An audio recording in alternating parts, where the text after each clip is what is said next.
CM ಕುರ್ಚಿ ಗದ್ದಲ ಕೋಲಾಹಲ ಮತ್ತೊಂದು ಲೆವೆಲ್ ತಲುಪಿದೆ. ಏನಂತಂದರೆ ಡಿ.ಕೆ. ಶಿವಕುಮಾರ್ ಅವರು ಮಲ್ಲಿಕಾರ್ಜುನ ಖರ್ಗೆ ಅವರ ಮನೆಗೆ ಭೇಟಿ ಕೊಟ್ಟಿದ್ದಾರೆ. ಅವರೇನಂತಂದರೆ ಭೇಟಿ ಕೊಡೋದು ಅಥವಾ ಮಲ್ಲಿಕಾರ್ಜುನ ಖರ್ಗೆ ಅವರು ಕರ್ನಾಟಕಕ್ಕೆ ಬರೋದು ಸರ್ವೇ ಸಾಮಾನ್ಯ. ಯಾಕಂತಂದರೆ ಅವರು ತವರೂರು, ಆಮೇಲೆ ಕಲಬುರಗಿ ಅವರು ಊರು. ಸೊ ಅವಾಗವಾಗ ಬರ್ತಾ ಇರ್ತಾರೆ, ಹೋಗ್ತಾ ಇರ್ತಾರೆ. ಆದರೆ ಸದಾಶಿವನಗರದಲ್ಲಿ ನಿನ್ನೆ ಡಿ.ಕೆ. ಶಿವಕುಮಾರ್ ಅವರು ಮಲ್ಲಿಕಾರ್ಜುನ ಖರ್ಗೆ ಅವರನ್ನು ಭೇಟಿ ಮಾಡಿದ್ದಾರೆ. ಇದು ಈಗ ಅನುಮಾನ ಮತ್ತು ಕುತೂಹಲಕ್ಕೆ ಕಾರಣವಾಗಿದೆ. ಯಾಕೆ ಅನುಮಾನ ಮತ್ತು ಕುತೂಹಲಕ್ಕೆ ಕಾರಣವಾಗಿದೆ ಅಂತಂದರೆ ಸಿ ಎಂ ಸ್ಥಾನ ಅಂದರೆ 50-50 ಅನುಪಾತದಲ್ಲಿ ಏನು ಪವರ್ ಶೇರಿಂಗ್ ಇತ್ತಲ್ಲ, ಅದರ ಬಗ್ಗೆ ಮನದಟ್ಟು ಮಾಡಿದ್ದಾರೆ ಅನ್ನುವಂತಹ ಊಹಾಪೋಹಗಳು ಏನಂತಂದರೆ ಚರ್ಚೆಗೆ ಗ್ರಾಸವಾಗ್ತಾ ಇದೆ.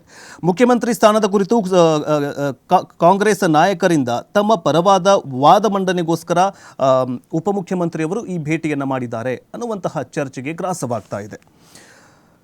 ಡಿ.ಕೆ. ಶಿವಕುಮಾರ್ ಅವರು ಯಾವಾಗ ಮಲ್ಲಿಕಾರ್ಜುನ್ ಖರ್ಗೆ ಅವರನ್ನು ಭೇಟಿ ಮಾಡ್ತಾರೋ, ಭೇಟಿ ಮಾಡ್ಕೊಂಡು ಹೊರಗಡೆ ಬಂದ ತಕ್ಷಣ ಏನು ಮಾತಾಡಿದ್ರು? ನಮ್ಮ ನಾಯಕರನ್ನು ಭೇಟಿ ಮಾಡದೆ ಮತ್ತೆ ಬೇರೆ ಯಾರಾದರೂ ನಾಯಕರನ್ನು ಭೇಟಿ ಮಾಡಬೇಕಾ, ಅದರಲ್ಲೂ BJP ನಾಯಕರನ್ನು ಭೇಟಿ ಮಾಡಬೇಕಾ ಅನ್ನುವಂತಹ ಮಾತುಗಳನ್ನು ಆಡಿದ್ದಾರೆ. ಅವ್ರು ಏನು ಹೇಳಿದ್ದಾರೆ ಅಂತ ನೋಡ್ಕೊಂಡು ಬರೋಣ.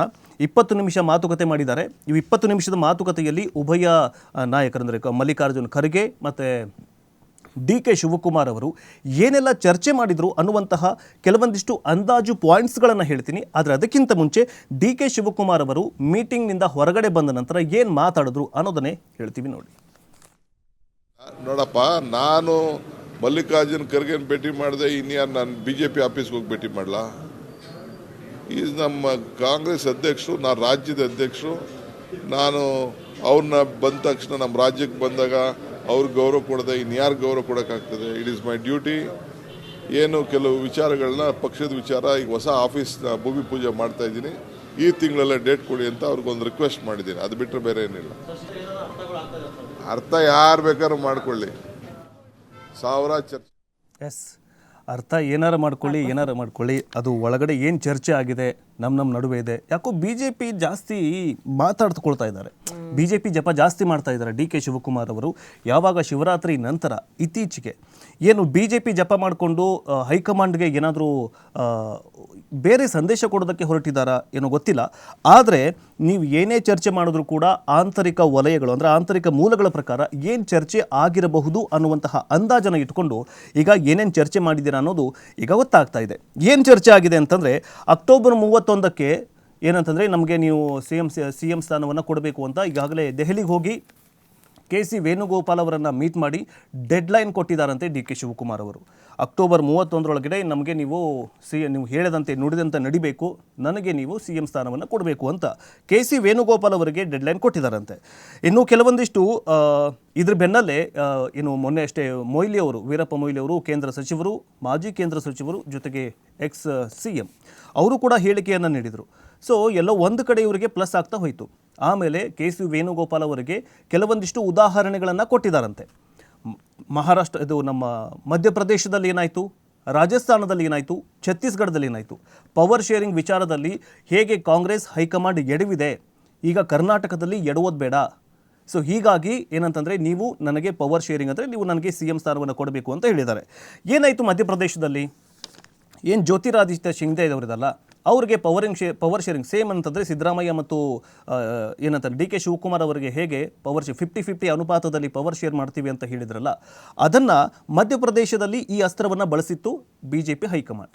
ಸೊ ಅವಾಗ ಏನು ಮಾಡತ್ತಂತಂದರೆ ಜ್ಯೋತಿರಾದಿತ್ಯ ಶಿಂದೆ ಅವರಿಗೆ CM ಸ್ಥಾನ ಕೊಡೋದಿಲ್ಲ. ಸೊ ಅವಾಗೇನು ಮಾಡ್ತಾರಂತಂದರೆ 21 ಶಾಸಕರ ಜೊತೆಗೆ ಜ್ಯೋತಿರಾದಿತ್ಯ ಶಿಂದೆ ಅವರು ಏನು ಮಾಡ್ತಾರಂತಂದರೆ BJPಗೆ ಹೋಗ್ತಾರೆ. BJPಗೆ ಹೋದ ತಕ್ಷಣ ಮಧ್ಯಪ್ರದೇಶದಲ್ಲಿ ಏನಾಗತ್ತಂದರೆ ಕರ್ನಾಟಕ ಅಂದರೆ ಕಾಂಗ್ರೆಸ್ ಸರ್ಕಾರ ಪತನವಾಗುತ್ತೆ, ಅಲ್ಲಿ BJP ಸರ್ಕಾರ ಬರುತ್ತೆ. ಇನ್ನು ರಾಜಸ್ಥಾನದ ಕಡೆ ಬರೋದಾದರೆ ಅಲ್ಲಿ ಸಚಿನ್ ಪೈಲಟ್ ಕೂಡ ಅಷ್ಟೇ, ಅವರಿಗೆ DCM ಸ್ಥಾನವನ್ನು ಕೊಟ್ಟಿದ್ದರು. ಸೇಮ್ ಡಿ.ಕೆ. ಶಿವಕುಮಾರ್ ಅವರ ಥರ DCM ಸ್ಥಾನವನ್ನು ಕೊಟ್ಟಿದ್ದರು. ಆದರೆ ಸಚಿನ್ ಪೈಲಟ್ ಅವರಿಗೆ CM ಸ್ಥಾನವನ್ನು ಕೊಡದೇ ಇದ್ದದಕ್ಕೆ ಅಸಮಾಧಾನಗೊಂಡಿದ್ದರು. ಅಲ್ಲಿ ಏನಂತಂದರೆ ದೊಡ್ಡ ಅಸಮಾಧಾನಕ್ಕೆ ಕಾರಣವಾಯಿತು. ಮೊನ್ನೆ ಅಷ್ಟೇ ರಾಜಸ್ಥಾನದಲ್ಲಿ ಕಾಂಗ್ರೆಸ್ ಸರ್ಕಾರ ಪತನವಾಯಿತು, ಅಲ್ಲಿ BJP ಸರ್ಕಾರ ಬಂತು. ಅದೇ ಥರನಾಗಿ ಛತ್ತೀಸ್ಗಢದಲ್ಲೂ ಕೂಡ ಅಷ್ಟೇ, ನೀವು ಪವರ್ ಶೇರಿಂಗ್ನಲ್ಲಿ ಅಲ್ಲೂ ಕೂಡ ಎಡವಿದ್ರಿ ಅಂತ ಡಿ.ಕೆ. ಶಿವಕುಮಾರ್ ಅವರು ಮಲ್ಲಿಕಾರ್ಜುನ್ ಖರ್ಗೆ ಅವರಿಗೆ ಮತ್ತು KC ವೇಣುಗೋಪಾಲ್ ಅವರಿಗೆ ಈ ಎಲ್ಲ ಉದಾಹರಣೆಗಳ ಸಮೇತ ಹೇಳಿದ್ದಾರೆ. ಸೊ ಅಲ್ಲಾದಂತಹ ಅಲ್ಲಿ ಮಾಡ್ಕೊಂಡಿರುವಂತಹ ಎಡವಟ್ಟುಗಳನ್ನು ಕರ್ನಾಟಕದಲ್ಲಿ ಮಾಡ್ಕೊಳಕ್ಕೆ ಹೋಗಬೇಡಿ. ಕರ್ನಾಟಕದಲ್ಲಿ ಏನಂತಂದರೆ ನೀವೇನು ಹೇಳ್ಕೊಂಡಿದ್ದೀರಲ್ಲ, ಡಿ ಕೆ ಶಿವಕುಮಾರ್ ಅವರಿಗೆ ನೀವು ಮುಖ್ಯಮಂತ್ರಿ ಸ್ಥಾನವನ್ನು ಕೊಡಬೇಕು ಅಂತ. ಸೊ ಅಲ್ಲೇನಂತಂದರೆ ಅದೇ ಥರನ ಕೊಡಬೇಕು ಅಂತ ಹೇಳಿದ್ದಾರೆ. ಸೊ ಇನ್ನು ಅಲ್ಲಿ ಚರ್ಚೆ ಏನಾಯಿತು ಅಂತ ನೋಡ್ತಾ ಹೋಗೋದಾದರೆ, ಖರ್ಗೆ ಭೇಟಿಯ ವೇಳೆ ಮತ್ತೆ ಅಧಿಕಾರ ಹಂಚಿಕೆಯ ಪ್ರಸ್ತಾಪವನ್ನು DKಶಿ ಮಾಡಿದ್ದಾರೆ. ಅಕ್ಟೋಬರ್ 31ರೊಳಗೆ ನನ್ನನ್ನು CM ಮಾಡಿ ಅಂತ ಡಿ ಸಿ ಎಂ ಅವರು ಕೇಳ್ಕೊಂಡಿದ್ದಾರಂತೆ. ಇನ್ನು ವರಿಷ್ಠರಿಗೆ ಒತ್ತಡ ಹೇರುವಂತೆ ಖರ್ಗೆ ಅವರಿಗೆ DCM DK ಶಿವಕುಮಾರ್ ಅವರು ಹೇಳಿದ್ದಾರೆ. ಅಂದರೆ ಈ ಥರ ಆಗಿದೆ, ನನಗೆ 31ರೊಳಗೆ ಅಕ್ಟೋಬರ್ 31ರೊಳಗೆ ನನಗೆ CM ಮಾಡಬೇಕು. ನೀವು ಏನು ಮಾಡ್ತಿರೋ ಗೊತ್ತಿಲ್ಲ, ಸೋನಿಯಾ ಗಾಂಧಿ ಮತ್ತು ರಾಹುಲ್ ಗಾಂಧಿ ಅವರಿಗೆ ನೀವು ಈ ಒಂದು ಸಂದೇಶವನ್ನು ರವಾನಿಸಬೇಕು. ಅವರಿಂದ ನೀವು ನನಗೆ ಏನು ಮಾಡಬೇಕಂತಂದರೆ ಅಧಿಕಾರ ಹಂಚಿಕೆ ಅಧಿಕಾರ ನನಗೆ ಕೊಡಬೇಕು ಅಂತ ಹೇಳಿದ್ದಾರೆ. ಇನ್ನು ನಮ್ಮ ಬೇಡಿಕೆಯನ್ನು ರಾಹುಲ್ ಗಾಂಧಿ ಮತ್ತು ಸೋನಿಯಾ ಗಾಂಧಿ ಅವರಿಗೆ ಗಮನಕ್ಕೆ ತರಬೇಕು, ತಂದು ನನಗೆ DCM ಅಂದರೆ CM ಸ್ಥಾನವನ್ನು ಕೊಡಬೇಕು ಅಂತ ಹೇಳಿದ್ದಾರೆ.